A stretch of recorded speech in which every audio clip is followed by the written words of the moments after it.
Bom dia, tudo bem? É um prazer muito grande estar aqui com vocês. Gente do corpo humano. A maioria dos colegas que eu conheço, eles têm o que eu chamo de iodofobia médica, pura ignorância. Iodofobia médica, pura ignorância.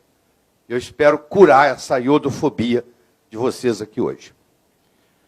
Aqui está o átomo do iodo, ele tem 53 prótons, 74 nêutrons, ele é um halógeno, ele é de uma família onde tem o flúor, tem o cromo, tem o bromo, o flúor, o cloro, o bromo, o iodo e o ástato. Então eles são os 5 halógenos da tabela periódica. Primeira vez que se falou sobre iodo foi em 1811. Ele é chamado de iodo porque Gay-Lussac, o grande químico francês, chamou ele de iodo porque iodo em grego quer dizer roxo, e ele tem uma chama roxa. Em 1824, o médico suíço François Condé relacionou com bócio tiroidiano. Vocês vão ver que aqui começa a medicina ocidental. O doutor Jean-Baptiste descobriu que não havia bócio em trabalhadores em minas de prata, e aí a relação tem com a disponibilidade de iodo. E o uso de iodo para tratar bócio foi a primeira vez que um simples elemento, iodo, era usado para tratar uma doença específica, bócio. Assim nascia a medicina que nós praticamos. Assim nascia a medicina ocidental. Um remédio para uma doença, outro remédio para outra doença. Essa história toda começou em 1824 com o iodo usado no tratamento do bócio tiroidiano. Quando se fala de iodo, o médico tem a tendência de pensar que só a tireoide tem iodo. A tireoide tem 1/30 do iodo. A tireoide só tem 50 miligramas de iodo. E o corpo tem 1.500 miligramas de iodo.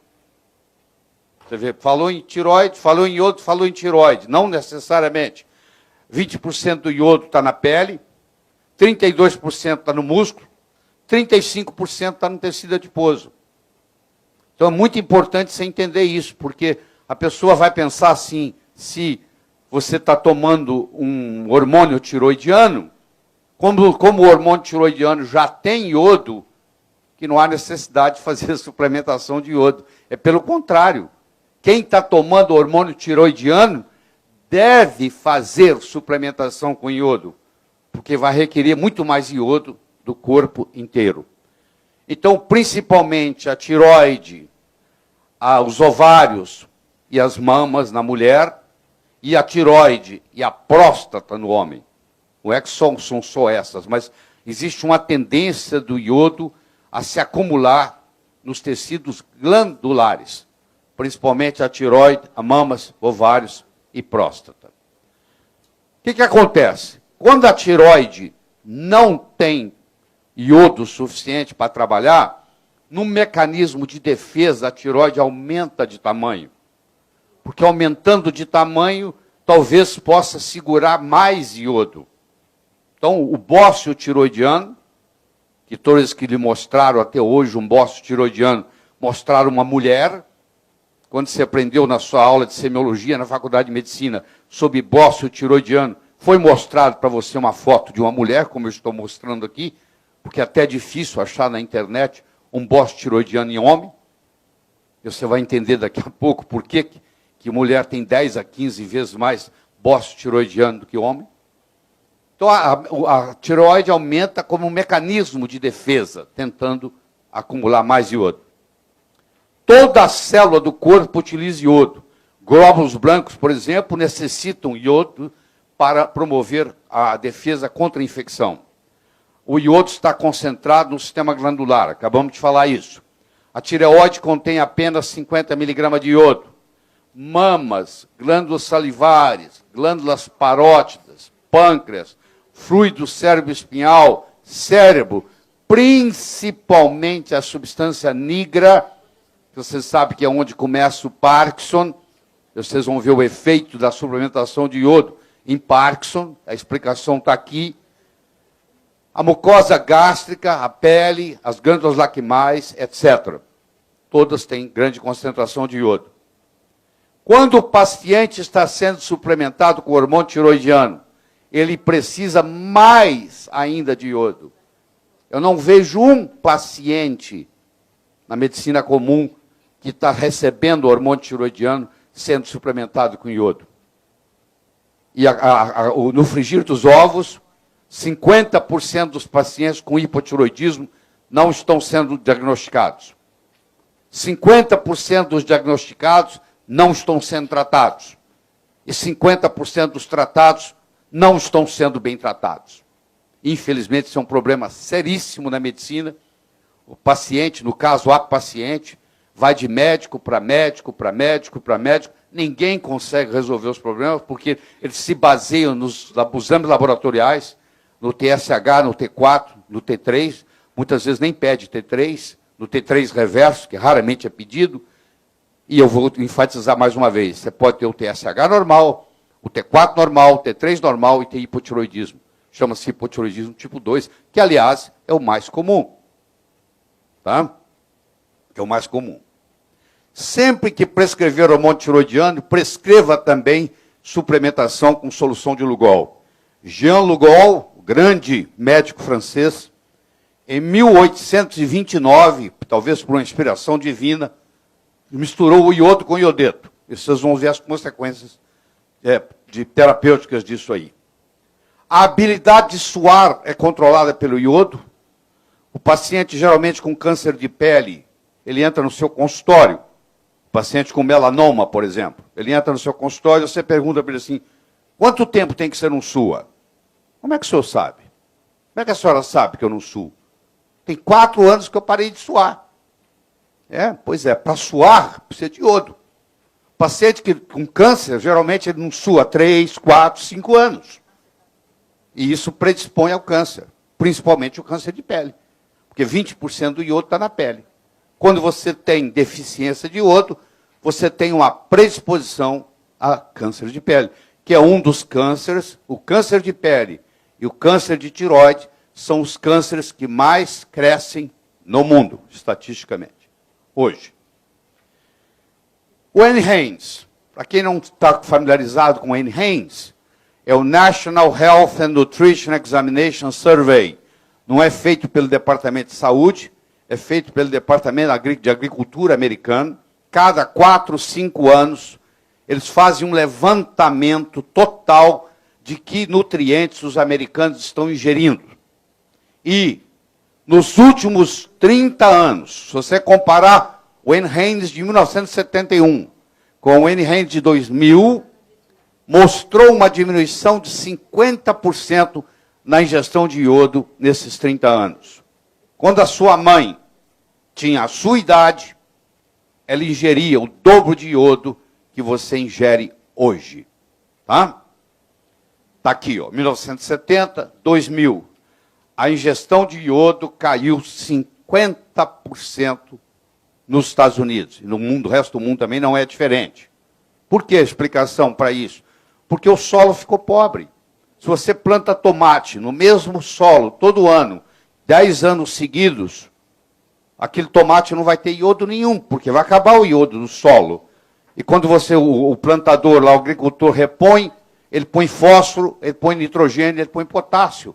Ele não põe iodo. Ele só põe fósforo, nitrogênio e potássio, que é o fertilizante. Então, depois de 10 anos, uma plantação que ocorre anualmente, 10 anos seguidos, aquele solo já não tem mais nada. Ele está pobre em selênio, ele está pobre em zinco, ele está pobre em iodo, ele está pobre em magnésio, e etc. Durante esses 30 anos de redução de 50% na ingestão de iodo, ocorrem os seguintes fatos. As doenças tiroidianas, hipotiroidismo, doença autoimune, hipotiroidismo de Hashimoto, tiroidite de Hashimoto e câncer. Aumentaram substancialmente. Aumentaram também os cânceres de mama, os cânceres de próstata, os cânceres de endométrio e os cânceres de ovário. Você vai ver que estão aumentando os cânceres porque a deficiência de iodo está ficando epidêmica. E isso predispõe a todos os cânceres glandulares. 1 em cada 7 mulheres que vive até os 80 anos, e 1 em cada 3 homens que vive até os 80 anos. 1 em cada 7 mulheres que vive até 80 anos vai desenvolver câncer de mama, 1 em cada 3 homens que vive até os 80 anos vai desenvolver câncer de próstata. Deficiência de iodo é um problema importante de saúde pública em 129 países. Em torno de 72% da população do mundo é afetada por deficiência de iodo. Isso é a declaração da Organização Mundial de Saúde em novembro de 1998. E o Brasil faz parte dessa estatística. Nós temos também grande deficiência de iodo. Então, no momento que você tem deficiência de iodo, você começa a ter cistos tiroidianos, que evoluem para nódulos tiroidianos, que vai evoluir para câncer tiroidiano. O mecanismo é muito simples. Começa com cisto. É cisto de ovário, é cisto de mama, é cisto de tiroide. Tudo tem a mesma explicação. Deficiência de iodo. Tá? Eu vou mostrar para você por que muitas vezes o Bidort não detecta isso. Tem a minha teoria. Eu vou explicar a minha teoria, porque eu acho que muitas vezes o Bidort não detecta. E à medida que você vai dando iodo, o Bidort começa a detectar que o paciente precisa mais de iodo. Eu tenho aqui, feito por David Marine. Em 1917, ele deu 100 vezes a dose recomendada, ele deu 9 miligramas por dia, ele pegou o grupo controle, onde a incidência de bócio tiroidiano era de 22%, 495 de 2.305 pacientes tinham bócio, e esses pacientes agora, tratado com 9 miligramas de iodo, nenhum passou a ter bócio. Eu quero que você entenda que as doses recomendadas de iodo na medicina são doses para prevenir e tratar bócio. As doses para prevenir e tratar câncer são coisas muito diferentes. E essa é a minha mensagem aqui hoje. Você vai ver que quando você dá uma dose maior de iodo, você produz no corpo, principalmente na tireoide, nas outras glândulas, uma substância chamada delta-iodolactona, que é um agente apoptótico. Poucos são os agentes apoptóticos que causam apoptose de célula cancerígena. O delta-iodolactona causa apoptose de célula cancerígena. Então você teve um aumento de 100 vezes na dose recomendada e um aumento na incidência de 100 vezes, diminuição na incidência de 100 vezes do bócio. Essas doses recomendadas, na minha opinião, não significam absolutamente nada. Elas foram feitas em 1941, antes da Segunda Guerra Mundial, sem nenhuma detecção. Naquela época não se media nada disso no sangue. É um grupo de burocratas que sentaram em volta de uma mesa e decidiram para o mundo quais seriam as doses ideais. E pior que nós acreditamos nelas. Sem nenhuma confirmação científica de nada. Quanto que você acha que deve dar de vitamina C por dia? Eu acho tanto. Vamos fazer uma média. Vamos votar. Não se media vitamina C em 1941. Não se media iodo em 1941. Como é que eu posso determinar uma dose recomendada por dia se eu não tinha nenhum parâmetro para medir? Era puramente um exercício intelectual feito numa sala em volta de uma mesa, sem nenhum significado clínico. Zero. Por volta do início do século XX, a incidência de bócio nos Estados Unidos, nos estados de Michigan e Ohio, era de 40%. Em 1924, o sal foi iodado. Foi acrescentado iodeto de potássio ao sal. E em 1928 havia uma redução de 75%. Em 1951 não existia mais bócio, uma redução de 100% nos casos. Foi extinguido o bócio tiroidiano nos estados de Michigan e Ohio com o sal iodado. O sal iodado, ele cumpre essa finalidade. Só essa finalidade. Prevenção de bócio. Ele não cumpre as outras finalidades, que são muito mais importantes.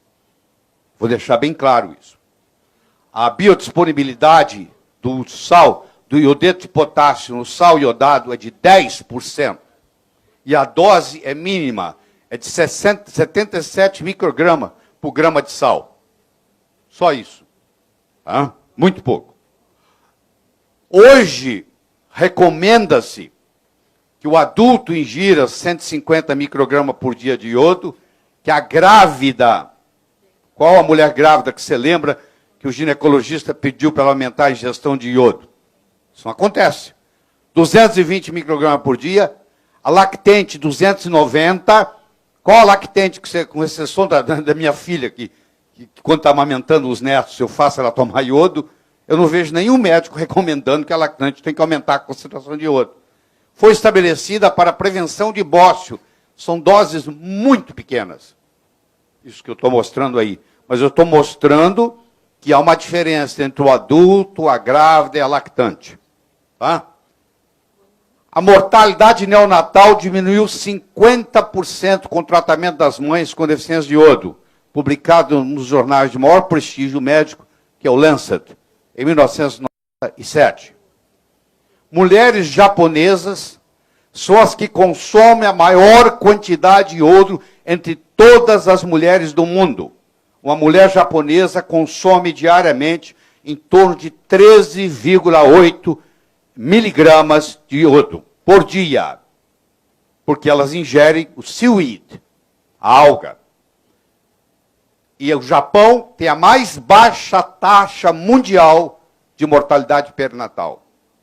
E tem uma correlação muito grande com isso, porque existem estudos e mais estudos correlacionando a mortalidade perinatal com a deficiência de iodo. Hã?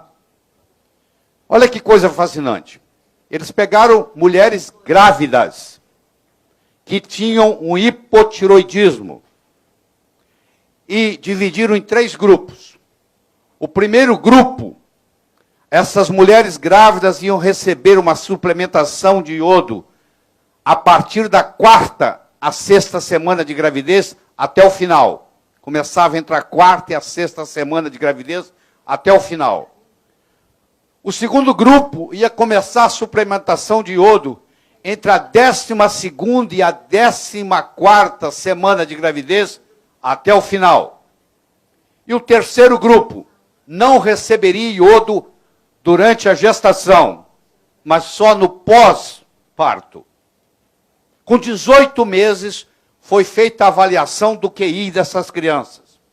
Vocês estão vendo o verde, que tem um QI muito maior, receberam iodo, a mãe recebeu iodo 4 a 6 semanas, começou na 4ª a 6ª semana de gravidez. O laranja, que é o QI já menor, começou no 12 a 14 semanas. E o amarelo, que é o menor de todos, começou no pós-parto. Não é só isso. O grupo 1 não teve nenhum atraso neurocomportamental aos 18 meses. O QI era maior e não havia nenhum atraso neurocomportamental. O grupo 2, 25% das crianças no grupo 2, aqueles que as mães passaram a receber iodo, a partir da 12ª semana, tinham 25% tinha atraso neurocomportamental. E no grupo 3, que as mães receberam só após o parto, a criança só se beneficiou com a amamentação, 36% tinha um atraso neurocomportamental. A suplementação com iodo durante a gestação aumenta o QI da criança quando avaliado já aos 18 meses de vida. Quando tem uma deficiência total de iodo, cria-se um problema chamado cretinismo. Você sabe muito bem que o QI é baixíssimo. Então está aqui, ó. Os Estados Unidos recomenda 150 microgramas. O Japão ingere 13,8 miligramas de iodo por dia. Isso representa, comparado com os Estados Unidos, o japonês ingere, em média, 92 vezes o que o americano ingere. E você sabe que os japoneses são os campeões das Olimpíadas de Matemática. Geralmente é um japonês que ganha. Tá? As algas marinhas, muito difundidas no Japão, o seaweed, tem a capacidade de acumular iodo em uma concentração 20 mil vezes maior que a existente na água do mar. O iodo na água do mar não é muito concentrado. Se você pensa que a água do mar é muito rica em iodo, não é verdade. Agora, essas algas têm a capacidade de concentrar até 20 mil vezes o que está na água. E como os japoneses ingerem as algas, os seaweeds, eles ingerem grande quantidade de iodo. Então, a deficiência de iodo causa cistos, cisto no ovário, cisto no pâncreas, cisto na mama, cisto na tireoide, cisto na próstata. Esses cistos levam a nódulos. Esses nódulos levam a fibrose. Essa fibrose leva a câncer.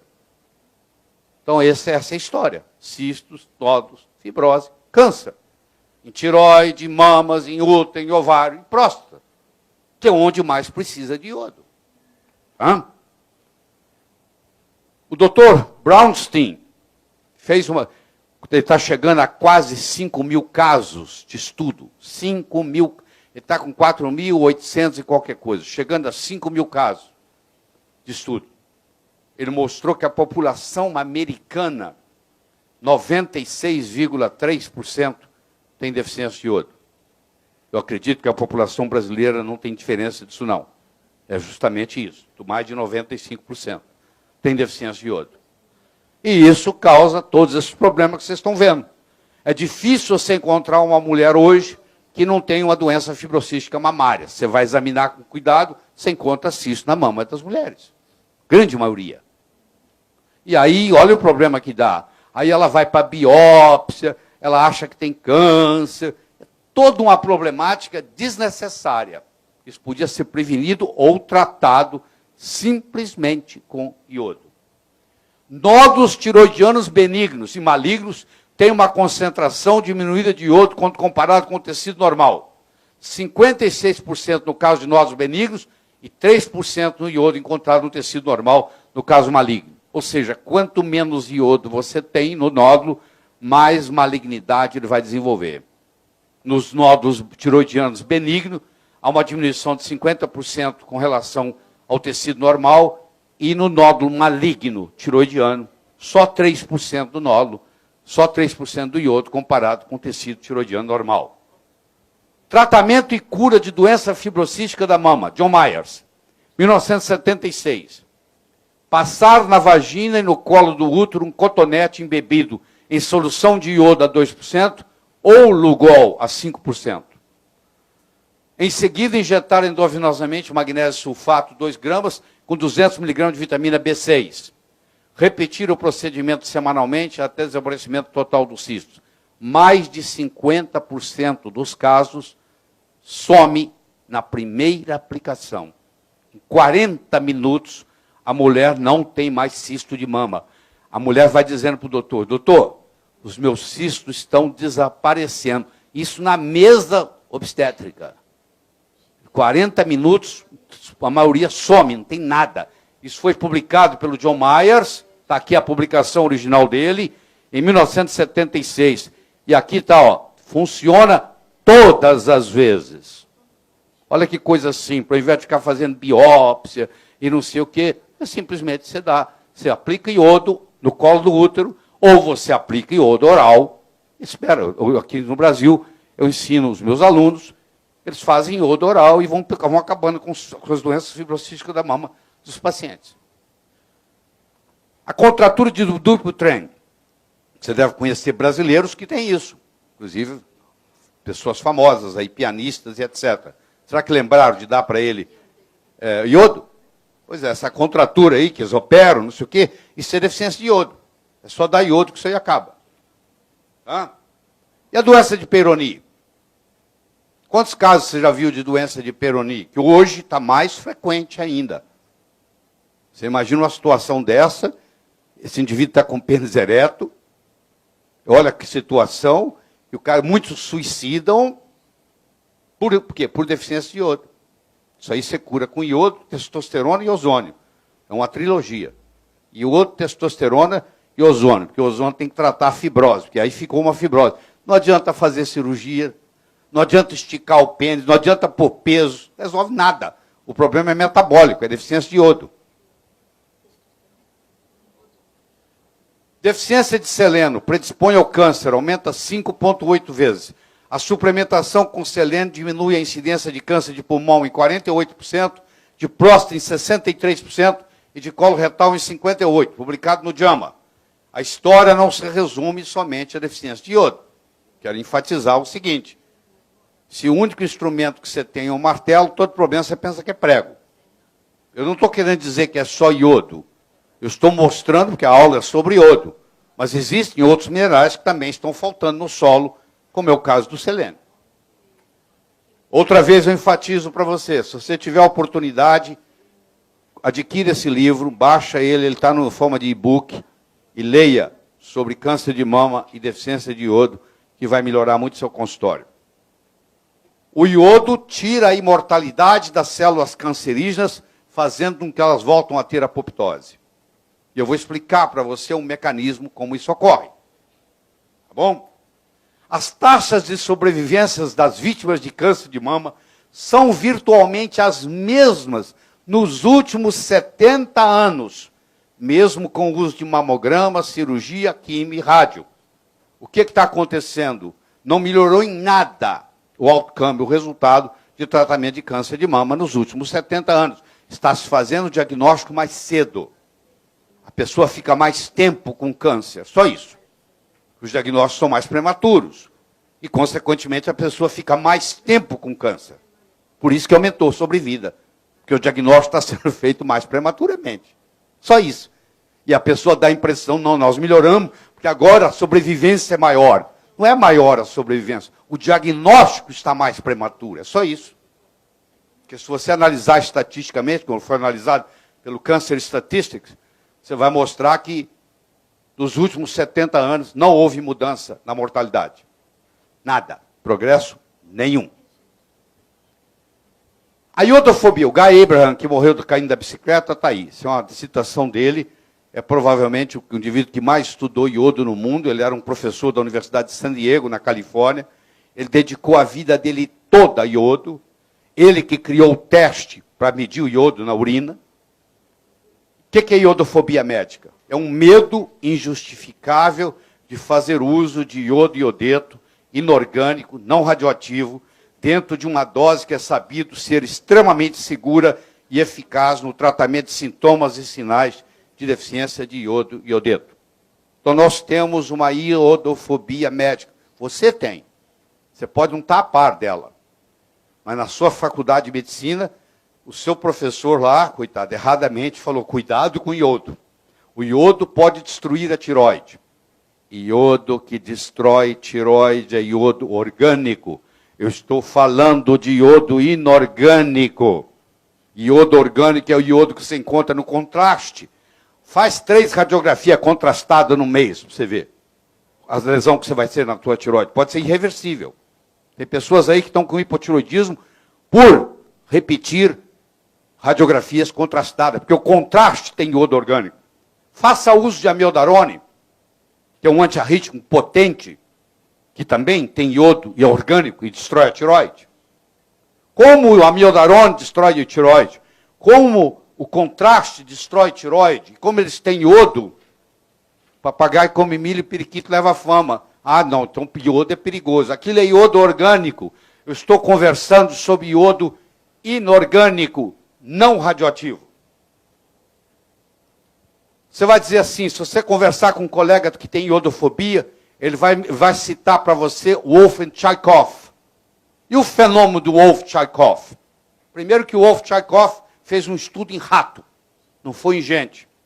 Segundo, que é bad science, porque ele não mediu os hormônios. Ele simplesmente mostrou que depois de um certo tempo a tireoide para de captar iodo, porque satura. Isso aqui é apenas um fenômeno de saturação, não tem mais nada. Qualquer fisiologista explica isso num minuto. E eles interpretaram como se a tireoide tivesse parado de captar, que estava lesando a tireoide. Fizeram isso em rato, não foi em seres humanos, não mediram os hormônios tiroidianos, não avaliaram a clínica. fizeram, claro, não pode avaliar, é rato, e criaram essa fobia. Ah, mas o fenômeno de Wolff-Chaikoff é real. É real em rato, onde a tireoide satura de iodo. Qual o problema? Até aí não quer dizer absolutamente nada.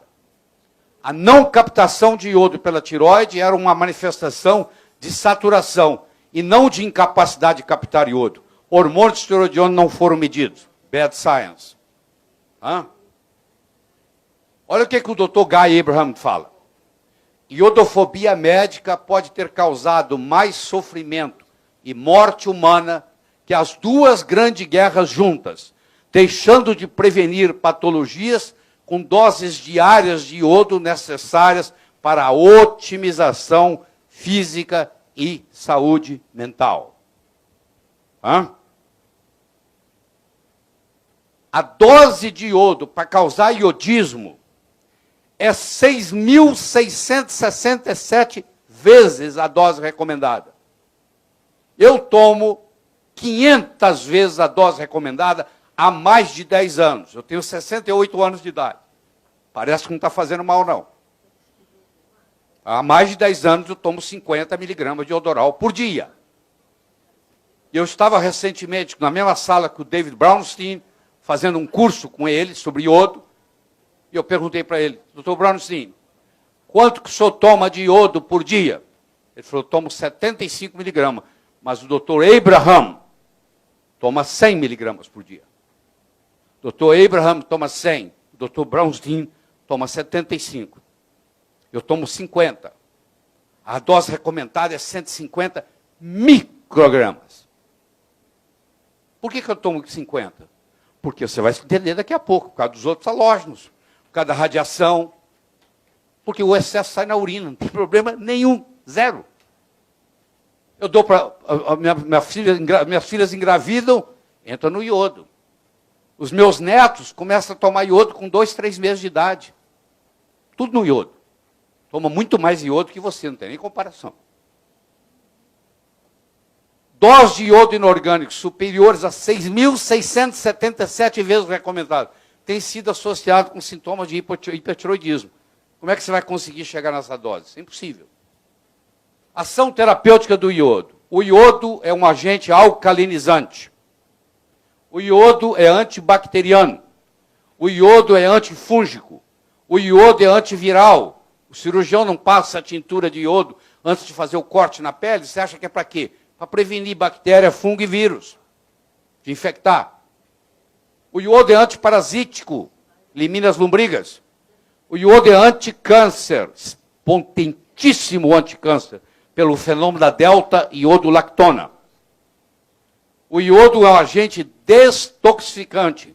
Se você tiver intoxicação por mercúrio, um dos modos de você eliminar mercúrio é com iodo. Hoje, praticamente todo peixe no Brasil está contaminado com iodo. Com mercúrio, desculpa. Contaminado com mercúrio. Então, por que eu uso grande dose? Porque eu posso ficar livre para comer o que eu quiser. Porque se vier mercúrio demais, ele é eliminado pelo iodo. E todos os halógenos são eliminados pelo iodo. O flúor, o cloro, o bromo. Nós vamos discutir daqui a pouco.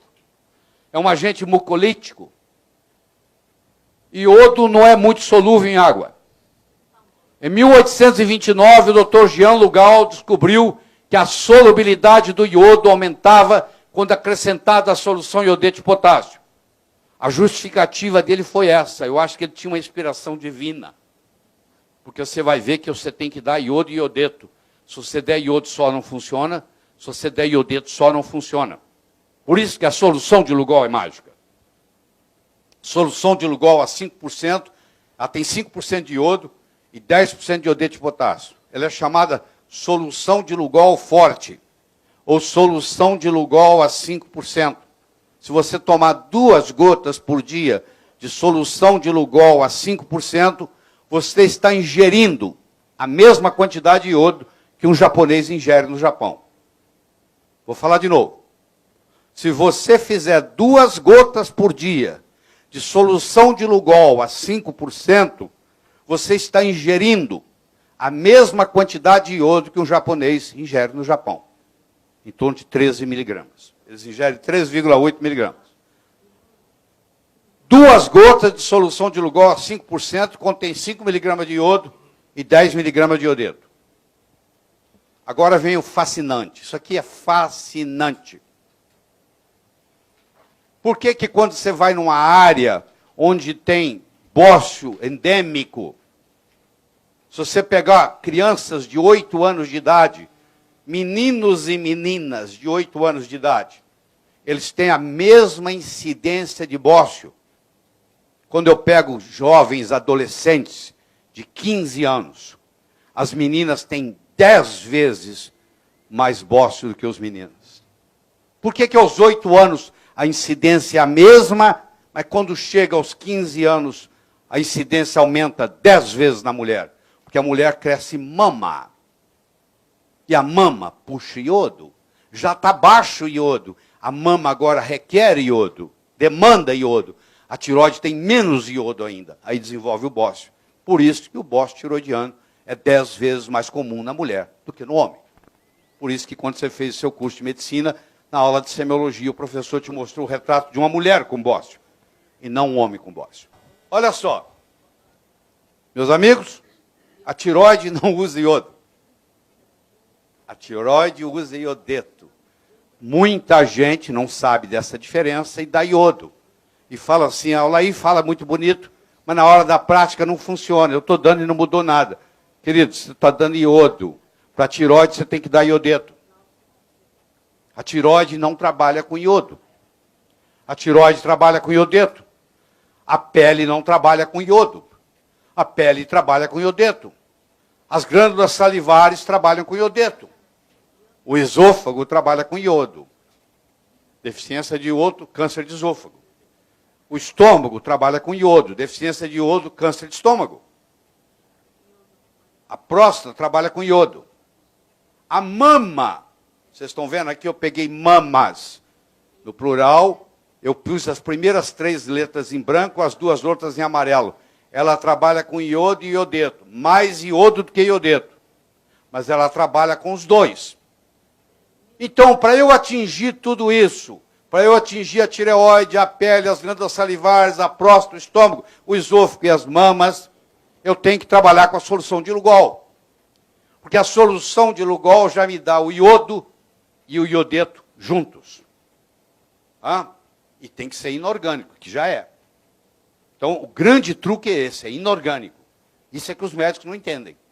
Quando um médico colega seu falar que iodo destrói tireoide, você fala iodo orgânico. Eu estou falando de iodo inorgânico.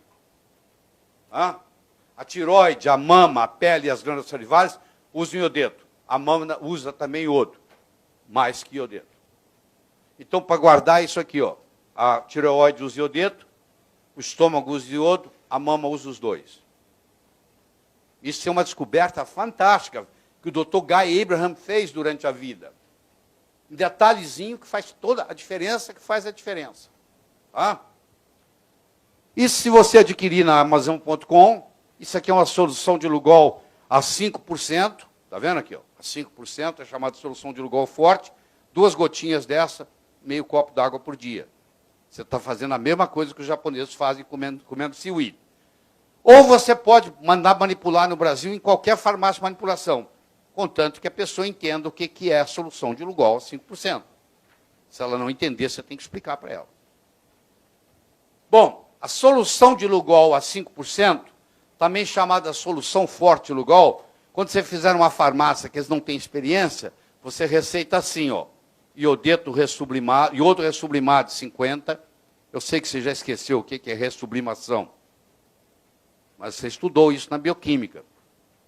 Ressublimação é quando passa do estado líquido, do estado sólido para o estado gasoso, sem passar pelo estado líquido. Uma substância que tem a habilidade de passar do estado sólido para o estado gasoso, sem passar pelo estado líquido, isso se chama ressublimação. Então, o iodo é ressublimado. O iodeto de potássio, 100 miligramas. Água purificada, quantidade suficiente para, que é SP 1 ml, mandar um frasco de 10 ml e fazer 2 a 3 gotas todos os dias. Simples, barato, objetivo, vai resolver uma série de patologias no seu consultório. Acompanha que o negócio vai ficar um pouquinho mais complicado agora. Vamos lá. Então, a tireoide, a mama, a próstata, a mucosa gástrica, etc., a pele, tudo vai se beneficiar. A pessoa melhora até a pele, vai ficar com a pele bonita. Hã? Se você não quiser fazer isso, você pode se dar o luxo de entrar no Amazon.com e comprar a solução de Lugol na forma de comprimido. Isso é a solução de Lugol desidratada. Recebe o nome de Iodoral. Esse é que eu tomo aqui. Ó. Iodoral 50 miligramas. Eu tomo um tablete desse por dia.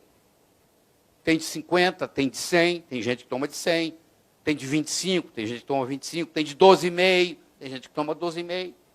Eu escolho tomar de 50. Você vai entender em um minuto por quê. Tá bom? O que é iodismo? É uma situação causada por altas doses de iodo. Gosto metálico, salivação aumentada, espirro, acne, cefaleia e sensação de febre. Ninguém vai morrer por causa de iodismo. O sal não refinado melhora a sintomatologia. Você trata iodismo com sal não refinado, com magnésio e com vitamina C. Isso é raríssimo, muito raro. Você tem que dar doses absurdas para desenvolver iodismo. Você provavelmente nunca vai ter um caso de iodismo na sua vida. A pituitária libera o TSH, Thyroid Stimulate Hormone. O TSH estimula a tiroide a produzir um hormônio, que não é hormônio, que se chama T4, que é a tiroxina. Você aprendeu na faculdade de medicina que tiroxina é hormônio. Sinto decepcioná-los. Tiroxina não é hormônio. Tiroxina é pró-hormônio. Não existe receptor no corpo para tiroxina. A tiroxina tem que virar triiotironina para ser hormônio. 50% ou mais dos pacientes que estão tomando Sintroid, que estão tomando T4, T4 não está virando T3. Anticoncepcional não deixa T4 virar T3. Bloqueador de cálcio não deixa T4 virar T3. Beta-bloqueador não deixa T4 virar T3. Cortisol elevado não deixa T4 virar T3. Estatina não deixa T4 virar T3. Então, a maioria das pessoas tomando T4, infelizmente, não está virando T3. E quando o T4 não vira T3, ele vira o hormônio da hibernação, que é o T3 reverso. E a pessoa engorda. Hã? Deixa eu introduzir o conceito de Symporter. Aqui vem por que eu acho que o Bidort não funciona aqui. Presta atenção, porque essa é a minha teoria. Eu não sei se eu estou certo, mas essa é a minha teoria para vocês que trabalham com o Bidort. Eu acho que o Bidort não funciona aqui pelo seguinte. Nós estamos com Symporters para iodo entupidos. O Symporter chama Natron Iodine Symporter. É chamado de NIS.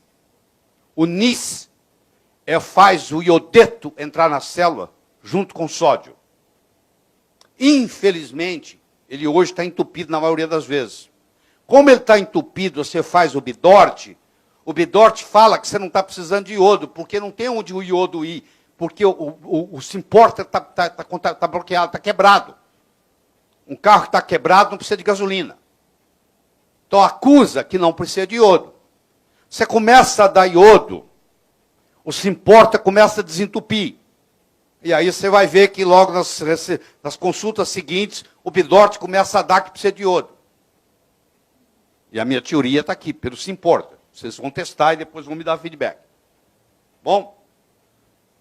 Então, quando você aumenta o fluxo de iodo, porque você desentope o Symporter. O iodo que eu estou falando aqui é iodeto, tá bom? Iodo genericamente falando. Eu aumento o Symporter. Agora presta atenção. Isso é muito importante que eu vou falar. Quando você começa a desentupir o Symporter estimula o TSH. O médico menos avisado vai dizer assim, eu não gosto de usar iodo, porque o iodo destrói a tiroide. E eu provo para você que ele destrói a tiroide, porque ele aumenta o TSH. Eu digo, quanto mais aumentar o TSH depois do iodo, mais se importa está sendo desentupido. Quanto mais você precisar de iodo, mais o teu TSH vai subir. É o contrário, está mostrando que está funcionando. Mas quem não entende de se importa, não consegue acompanhar isso. Ah, você está destruindo o tireoide do meu paciente, que o TSH está lá no alto. Depois que você começa a suplementação com iodo, iodeto, Lugol, TSH deixa de ser parâmetro. Você tem que esquecer o TSH, não vale nada. Tá bom? Porque o Symporter aberto estimula TSH. TSH pode ficar aumentado por 6 meses após o início da suplementação com iodo. O Symporter aberto estimula o TSH. Isso é fundamental para você conversar com os endocrinologistas. Quando eles falarem para você que iodo destrói tireoide. Você vai ver que a sintomatologia é outra. O paciente está melhor, está saudável, emagreceu, está se sentindo bem, tem energia para tudo. É totalmente diferente. O que é um Symporter? Você tem que entender primeiro o que é um uniporter, o que é um antiporter, e aí você vai entender o que é um Symporter. O antiporter você conhece. A bomba sódio-potássio é um antiporter. Aqui, ó, bomba sódio-potássio, ó. Sai um, entra outro. Né? Isso, o potássio sai, o sódio entra. Isso chama antiporter. Quando você tem uma corrente iônica onde só entra um, chama uniporter. Nós estamos conversando de um Symporter. O que é um Symporter? Entra uma molécula de sódio e uma molécula de iodeto. Por isso que chama NIS. Sodium Iodine Symporter. Eu vou desentupir o NIS. Como é que eu desentupo o NIS? Com iodo. À medida que eu vou aumentando o meu gradiente de iodeto, eu vou desentupindo o Symporter. O Symporter geralmente está entupido com mercúrio. Mercúrio é um grande entupidor de Symporter. Você pega um paciente que vai para Pantanal e come jacaré a semana inteira. Come patê de jacaré no café da manhã, carne de jacaré no almoço, carne de jacaré no jantar. Ele volta, você mede o TSH dele, está 30. Ele foi com TSH 2, voltou com TSH 30. Já vi casos assim. Ou vai para a Colômbia, ou vai para a Turquia, come peixe a semana inteira, volta com TSH 30. Intoxicou com mercúrio. Tá? Mercúrio entupiu o Symporter. E o que você tira? Como é que você desentope um Symporter? Com iodo. Vamos entender isso aqui. Presta atenção. Se você não entender isso aqui, você não entende o resto. Eu tenho aqui uma célula folicular na tireoide. Eu tenho aqui o iodeto. Tireoide não aceita iodo. Tireoide só aceita iodeto. O iodeto passa por uma proteína chamada pendrina. Você depois vai estudar o que é pendrina. Eu não tenho tempo para entrar em detalhes aqui. Ele passa pela pendrina. Ele vai sofrer 2 reações. Uma delas chama-se oxidação. Isso tem que ocorrer dentro da célula folicular. O iodeto vai virar iodo. Eu não posso dar iodo. Iodo não entra. O iodeto vai virar iodo dentro da tireoide. E vai gerar radical livre. Vai gerar peróxido de hidrogênio. E isso depende, essa reação depende do peróxido de hidrogênio e da TPO. Isso aqui vai gerar radical livre que vai ser curado pela glutationa peroxidase seleno dependente. Quem tem deficiência de selênio tem problema tiroidiano, porque não consegue transformar iodeto em iodo. Essa é a primeira fase. Segunda fase, o iodo agora vai sofrer um fenômeno chamado iodação ou organificação, que é a mesma coisa, que é facilitado pelas vitaminas B2 e B3. Eu dou B2 na 100 mg por dia e dou B3 500 mg por dia na forma de hexanicotinato de inositol para não dar flushing. Aí eu vou formar o T1, o T2, o T3 e o T4, junto com a tirosina, o iodo e a tiroglobulina, que vai armazenar isso. Dependendo da dose de iodeto que eu dei, eu vou formar um outro composto, que aí vem o truque, que se chama delta-iodolactona, que é um iodolípide anticâncer, promove a apoptose da célula cancerígena. É um agente cancerígeno apoptótico. Isso é raro ter. Uma substância que promove o suicídio da célula cancerígena. Isso é muito raro. Isso aqui vale ouro. Chama-se delta-iodolactona. Só que o delta-iodolactona só funciona se eu der 100 vezes o que o Brasil recomenda, que é o que o japonês ingere. Interessante. É o que o japonês ingere. Quer dizer, na dose que o japonês ingere iodo por dia, o japonês está ativando a delta-iodolactona. Nós, brasileiros, não estamos. Nós, os americanos, não estamos. Então, o câncer de mama, o câncer de ovário, o câncer de próstata, o câncer de tireoide, o câncer de pele, aumenta. Continua aumentando. Hã? Aqui. O delta-iodolactona faz a apoptose das células cancerígenas. 55 minutos. Tem mais 5 minutos.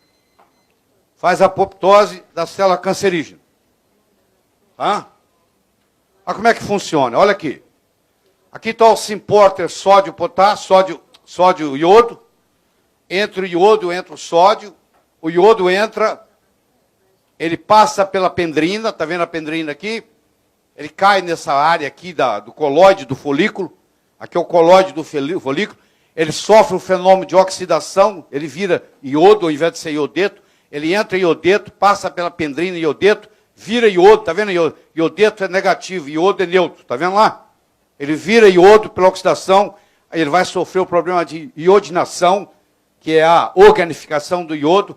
Ele vai fazer uma conjugação com as tiroxinas e vai formar o T4, aqui, ó. Vai formar o T4, ó. Vai formar o T4 e vai formar o T3. A tiroxina, a triotironina. Esse é o mecanismo. Aqui está a molécula do iodo. Se você olhar na tabela periódica, ele faz parte dos halógenos. É o flúor, o cloro, o bromo, o iodo e o ástato. Ástato. Está aqui a tabela periódica, lá, flúor, cloro, bromo, iodo, ástato. Agora deixa eu lhe dar algumas surpresas. O flúor é o mais bully dele todos, é o mais valentão. Existe uma lei chamada lei dos halógenos. A lei dos halógenos diz assim: quanto menor o peso molecular de um halógeno, mais bully, mais valentão, mais ativo, mais reativo ele é. Então o flúor é o pior deles. Ele vai lá e toma o lugar do iodo. Então ele toma o lugar do iodo. Quem faz uso de fluoxetina, quem faz uso de Prozac, por que você acha que chama fluoxetina? Vai lá ver a forma, porque tem flúor. Então a pessoa começa a tomar fluoxetina, depois de 3, 4 anos, você pergunta, quantos quilos você engordou? Engordei 11 quilos. Claro que engordou, porque ela está tomando flúor. Flúor está empurrando o iodo. Não tem jeito de formar hormônio tiroidiano. Então, com o passar do tempo, ela engorda. Você conhece um remédio chamado Lexotan. O que é o Lexotan? O princípio ativo é o bromazepam.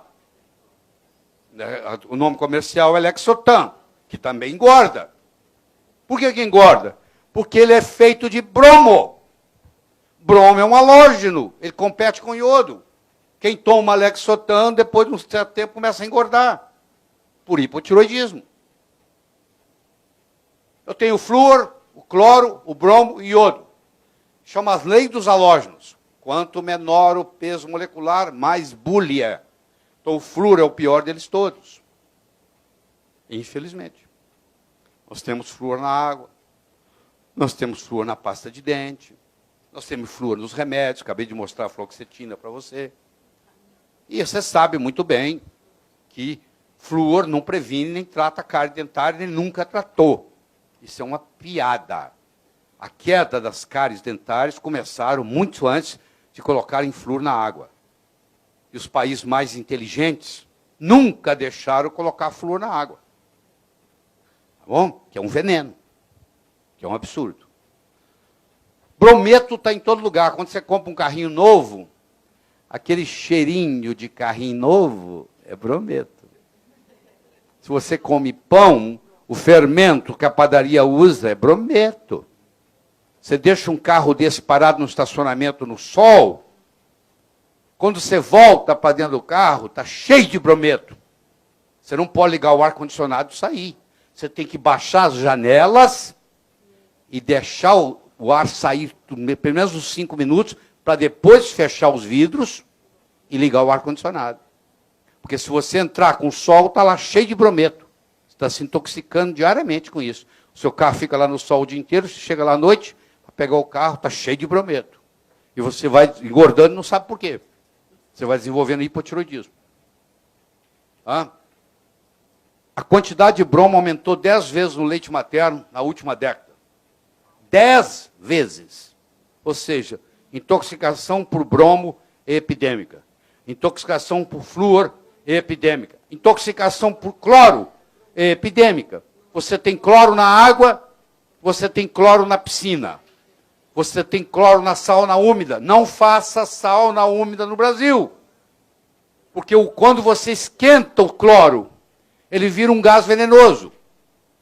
Então a sala úmida é um lugar de veneno, de gás venenoso de cloro.